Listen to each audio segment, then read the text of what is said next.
Haji Mukri, Ummi dan Umairah akan menginap di Resort Ar-Raudah sebelum melawat Ustaz Syakir di hospital. Mereka bertiga dipelawa oleh Kamarul untuk menginap di situ. Mungkin mereka akan menginap 1 atau 2 hari di situ, bergantung pada keadaan Ustaz Syakir. Dalam masa yang sama, kehilangan jejak Datin K mengundang pelbagai persoalan dalam fikiran Kamarul. Selepas Ustaz Syakir alami kecederaan yang teruk akibat perbuatan orang tak bertanggungjawab, Datin K dan beserta orang gajinya Kak Jah telah menghilangkan diri. Kamarul fikir mungkin mereka tergesa-gesa balik kerana mungkin ada urusan penting yang perlu diselesaikan, ataupun semua yang berlaku ini ada kaitan dengan Datin K. Dania cuba meninjau kalau dia nampak sesiapa di situ. Sepanjang dia berada di situ, Wadi Safia belum menerima kedatangan orang yang baru. Nampaknya Ustaz Iqbal sedang mengemas rumah tetamu itu. Tentu Ummu Mariam yang memberi arahan. Mana tahu kalau ada tetamu jauh akan datang.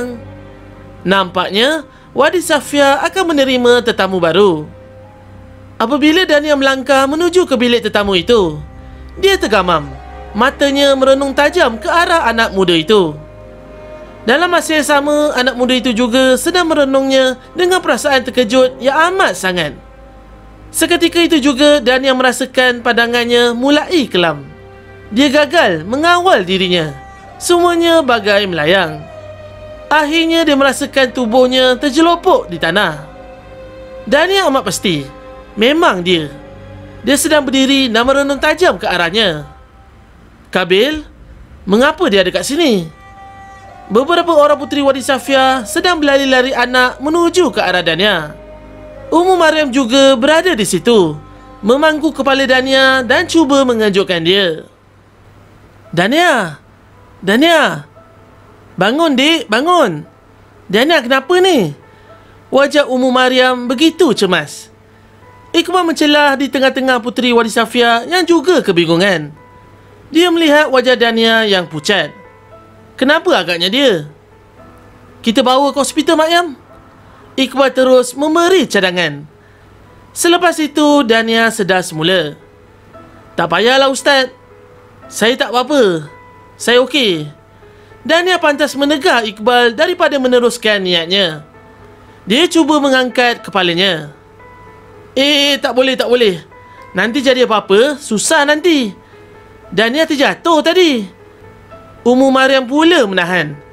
Dania cuba memberi alasan logik agar mereka semua tidak risau dengan keadaannya. Kalau macam tu, kita bawa Dania naik ke bilik Mak Yam. Tolong Iqbal. Tanpa berlengah, Iqbal pun mendukung Dania dan bawa ke bilik Mak Yam. Perasaan Ummu Mariam begitu tersentuh melihat Iqbal mendukung Dania. Budak-budak ni memang ada hati antara satu sama lain ni. Dia menggeleng-geleng sambil tersenyum penuh makna. Memang agaknya Allah tidak menemukan jodoh Iqbal dengan Umairah, sebab dia sudah merencanakannya Iqbal hanya untuk Nur Dania. Kenapalah aku jumpa dia kat sini? Kenapa? Kabir tidak tentu arah selepas melihat Dania. Pasti Dania begitu terkejut melihat kehadirannya di situ. Pasti Dania tidak menduga lelaki yang dianggap pemusnah kehidupannya itu kini sedang berada di tempat yang sama. Dan pastinya tak lama lagi Dania akan tahu siapa dia. Dia anak kedua Haji Mukri dan Ummu Safia, pemilik Wadi Safia. Kabil, I nak jumpa you sekarang juga. Please. Hey. Kau telefon aku besok boleh tak? Aku penat lah. Kabil terus memutuskan talian. Bagaimanapun telefon bimbitnya berbunyi sekali lagi. Kabil, I nak jumpa you. Ada perkara I nak cakap dengan you. Dania merayu lagi. Apa dia? Cakap je lah. I nak jumpa you. I tak boleh cakap kat telefon. Rengit Dania lagi. Aku tak ada masa lah. Aku penat. Kau faham tak? Cakap je lah apa benda ya. Kalau kau tak mau cakap sekarang, lepas ni kau takkan dapat cakap dengan aku lagi. Faham? Kabil betul-betul bengang. Kabil, I rasa I mengandung. What? Kau cakap apa ni? Kau jangan main-main dengan aku. Kabil mula kelang kabut. I mengandung. I mengandungkan anak you. Dania berterus terang. No way, no way. Tak mungkin tu anak aku. Kau tidur dengan ramai jantan lain, bukan dengan aku seorang. Aku bukan bapak budak tu. Faham? Kabil memutuskan talian dan mematikan telefon bimbitnya. Dania mengandung? Macam mana dia boleh mengandung pula? Kabil suka terima kenyataan. Pasti Dania mahu menafikan dia ditiduri ramai lelaki lain. Dia memang tahu Dania tidak akan melakukan perkara itu. Dania begitu mencintainya. Cinta gadis itu menyebabkan dia menyerahkan segala-galanya kepada Kabil. Patut ke aku mengakui itu memang anak aku? Tapi aku masih boleh menafikannya. Aku tak akan mengaku budak tu anak aku. Aku tak mahu. Aku masih muda untuk bertanggungjawab atas Dania dengan anaknya. Aku tidak akan bertanggungjawab, Kabil berkata dalam hati. Kabil sendiri tidak menyangka dia bertemu dengan Dania di Wadi Safia, pusat perlindungan milik keluarganya. Kabil mencari jalan untuk balik semula ke Kuala Lumpur. Memandangkan Walid pun tiada di situ. Kabil jadi serba tak kena. Dah setengah tahun tak balik, baru sampai semalam dah nak balik KL pula.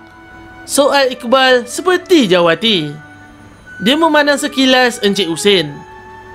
Walid dan Umi bukannya ada. Nak bincang apa kalau diorang tak ada? Jawapan Kabil membuatkan Iqbal menarik nafas panjang. Abang ni siapa, Kabil? Bukan darah daging kau ke? Sampai kau tak mahu nak duduk dengan abang sehari dua? Kabil semakin resah selepas mendengar kata-kata abangnya. Iqbal jangan risaulah. Papa tunggu sampai Walid dan Umi balik. Encik Husin memberi jaminan kepada Iqbal. Kabil tidak ada pilihan. Dia terpaksa mengikut keputusan papanya. Menyesal aku balik ke sini. Menyesal. Air mata Dania tidak henti-henti mengalir selepas dia teringat kembali peristiwa itu. Tiba-tiba Dania terdengar pintu bilik diketuk. Rupa-rupanya Ummu Mariam datang membawa bubur nasi untuknya. Dania, makannya. Mak Yam dah masakkan bubur untuk Dania. Bukan Mak Yam yang masak, Syahira yang masak. Ummu Mariam duduk di sebelah Dania. Dania seperti tak berselera mahu menjamah bubur itu, tapi dia tetap menjamah sedikit. Kenapa? Tak sedap ke Dania? Mak Yam mengerut kening bila melihat Dania hilang selera makan. Atau Dania nak Mak Yam panggil Ustaz Iqbal suapkan? Guraunya. Di hujung kata dia tergelak lagi. Dania terkejut mendengar gurauan Mak Yam. Mak Yam sebersalah dan dia meminta maaf. Jangan kaitkan saya dengan Ustaz Iqbal, Mak Yam. Saya malu. Maafkan Mak Yam ya. Mak Yam tak sengaja. Dia menyesal melukakan hati Dania. Menyesal kerana mengaitkan Dania dengan Iqbal. Sedangkan dia tahu Dania sedang cuba menjauhkan dirinya daripada Iqbal. Selepas itu, Mak Yam juga ada beritahu pada Dania mengenai tetamu yang baru saja datang di Wadi Safia. Tetamu itu adalah Pak Husin dan Kabil, perunding syarikat yang Walid cadangkan pada Ustaz Syakir untuk pembangunan baru Wadi Safia. Dania juga terkejut bila mengetahui Kabil adalah adik kepada Iqbal selepas Mak Yam menjelaskan segala-galanya.